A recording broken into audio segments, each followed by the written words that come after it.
Et on se retrouve en direct sur le plateau de TV Finance. La bourse de Paris a démarré sa séance sans grande conviction avec une légère hausse au moment où on se parle, plus 0,07%. On va donc s'intéresser, comme tous les lundis, au CAC avec vous, Mathieu Serron. Bonjour. Roselyne. Vous êtes trader et fondateur de Galileo Trading. La côte parisienne a vécu, on l'a vu, une fin de semaine atone et manqué de peu une quatrième séance de hausse d'affilée vendredi. Et en parallèle, les indices américains sont toujours au plus haut.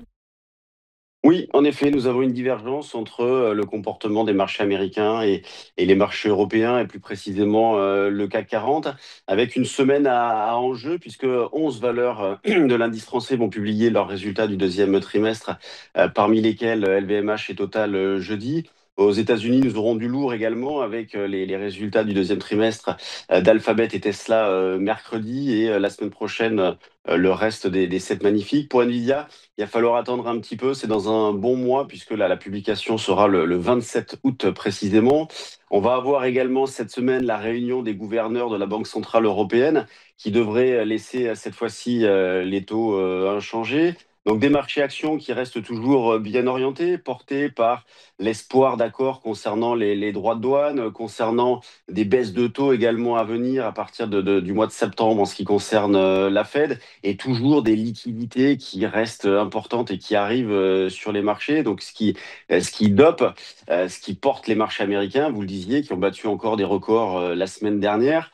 Pendant ce temps-là, donc je le rappelais, l'Europe a plutôt tendance à sous-performer dans l'attente de l'évolution concernant la situation des droits de douane. À ce jour, bon, à partir du 1er août, c'est le taux de 30% qui entrerait en vigueur. Bon, il reste encore beaucoup de temps pour des négociations, donc on peut largement penser que ce taux sera beaucoup plus bas. Donc sur le CAC, nous sommes dans une phase pas très intéressante en termes de trading, dans la mesure où la volatilité intraday est assez faible, et nous sommes dans une phase d'hésitation depuis 2 mois environ, puisque nous sommes entre les mêmes bornes depuis le début du mois de mai, entre les 7500 points et les 7950. Donc on a toujours une tendance de fond qui reste haussière, avec comme pivot que je propose depuis des semaines, pour ne pas dire des mois, la zone des 7500-550, qui a été d'ailleurs parfaitement validée la fois précédente. Donc tant que nous sommes au-dessus des 7500-550, je considère qu'on est toujours plutôt du bon côté, avec, dans une optique un petit peu plus longue, des achats sur repli, même si sur du court moyen terme, on peut envisager de travailler les deux sens.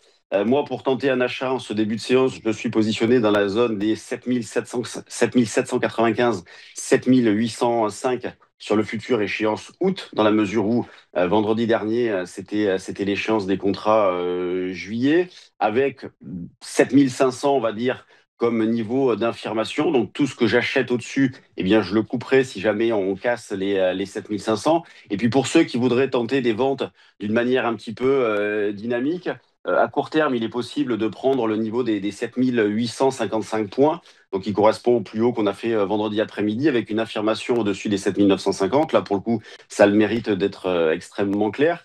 Du côté de la volatilité, cette fois-ci implicite, donc déduite des primes d'option, elle est relativement basse, hein, mais pas de complaisance. Vous voyez, sur le VIX, on est autour des 16,5.